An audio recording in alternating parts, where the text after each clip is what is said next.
You're not in love. You're in withdrawal. I know that sentence stings. Sit with me anyway, because in the next 10 minutes, I'm going to show you why the panic you feel when he goes cold isn't proof of how much you love him. It's proof of something your brain got wrong about love a very long time ago. The first time somebody said something like this to me, I got defensive. I said, "You don't understand. This one's different. What we have is real." So if any part of you already feels that same rise coming up as you listen, I want you to know it's okay. You can stay defensive and still let the words in, because there's a specific piece of neuroscience nobody handed you when you needed it. And once you have it, a lot of things you've been calling love are going to reveal themselves as something else entirely. Not less real, not less painful, but something you've been misnaming. And mislabeling is how you stay stuck. I'm going to walk you through what your brain is actually doing when he pulls away. I'm going to show you what the profound connection you feel when he comes back really is.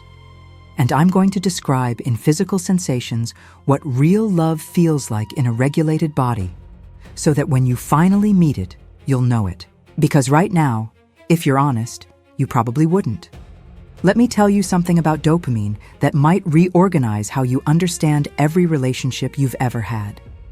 Dopamine is not the pleasure chemical. It's the wanting chemical. This is one of the most misunderstood things in pop psychology. You don't get a dopamine hit when you're happy. You get one when you're anticipating something, when you're pursuing, when you're one step away from the thing you don't have yet. That means the biggest dopamine spikes in your entire body do not happen when a man is loving you well. They happen when a man is almost loving you, when he might text, when he might come back, when you can feel him just barely within reach and just barely out of it. That in-between, that ache, that's the exact chemical state your brain has been trained to call falling in love. Consistent affection doesn't move this system. It's steady. It's low arousal. It doesn't generate the same wanting because there's nothing to want. The thing is already here. So when you meet a man who's fully present, fully available, fully in it with you, your dopamine barely moves. And your brain, which learned to use dopamine surges as its love detector years ago, whispers, "There's no chemistry." Now overlay hot and cold behavior on this. He's warm. Your system settles slightly. He goes cold. Your system spikes. He returns. It spikes higher because now the reward is confirmed after uncertainty. And that's the exact recipe every addictive substance on earth is built around. Intermittent reinforcement. It's not a coincidence you can't put your phone down. Your brain is playing a game it evolved to play, and the prize is him. You are not weak for feeling addicted to this man. You are chemically hooked to a delivery schedule. And that is a very different thing than love. Okay, breathe here. Because this next one is the sentence that changes women's lives when they finally hear it. The moments you describe as our best moments, the real connection, the times when it was really us. I want you to slow those down in your memory. Really slow them down. Because I'd bet most of them share something you've never named. They come right after fear. He'd been distant. You'd been panicking, silently, for 2 days. And then he called. Or he showed up. Or he sent the long paragraph. Or he looked at you across the room in that specific way. And your entire body went liquid. You could breathe again. The pit in your stomach dissolved. You felt more in that 30-second moment than you'd felt in 6 months with anyone else. Your brain filed that under. This is love. But listen closely. That physical rush wasn't the presence of love. It was the sudden absence of terror. It was your nervous system finally coming off high alert. It was cortisol dropping. It was the release of a breath you'd been holding for so long you forgot you were holding it. That's not intimacy. That's relief. And relief, repeated in a cycle, is what the brain eventually mistakes for love. Here's the part that stings most. If you've been in this pattern for a while, your entire memory of the relationship has been organized around these relief moments. The reason it's so hard to leave isn't because the love was so good. It's because the contrast was so high. and your brain wired the whole thing together, the pain and the relief, into a single feeling it now calls him. Which means the version of the relationship you replay when you miss him isn't the relationship. It's the withdrawal from the anxiety he caused. You are not grieving him. You are grieving the exhale you used to get after every episode of being ignored. The men who could actually love you well don't cause the pit, so they don't offer the exhale. And to a system trained on that specific relief loop, they feel like nothing is happening. Nothing is exactly what should be happening. You just don't know it yet. So let's give your body a map, because you cannot move toward a feeling you've never been told the shape of. Real love in a regulated nervous system does not announce itself with fireworks.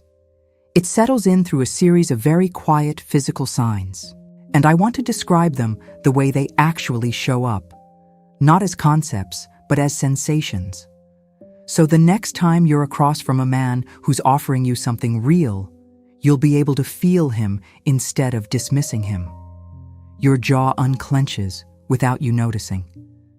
You don't realize it until later, in the car on the way home, when your face is soft in a way it usually isn't at the end of a date. Your shoulders come down about half an inch.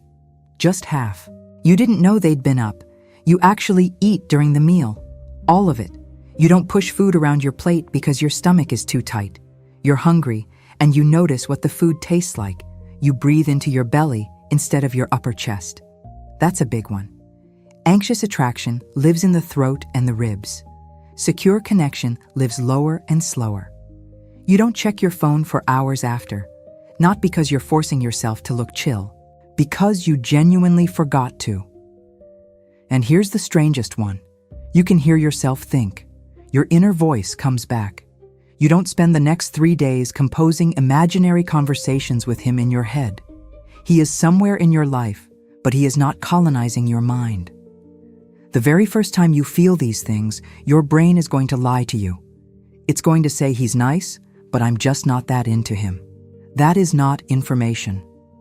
That is your dopamine system throwing a small tantrum because it didn't get its usual hit. Let it tantrum. Sit at the table. Order dessert. Notice your jaw. That, I promise you, is what love feels like on the way in. I want to leave you with one thing to try this week. Not a mindset shift, not an affirmation, an experiment.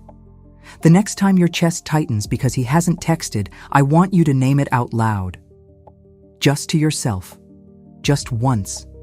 Say, "This is craving. This isn't love." Then set a timer for 10 minutes. Don't text him. Don't refresh the app. Don't rewrite anything in your drafts. Just sit with the sensation.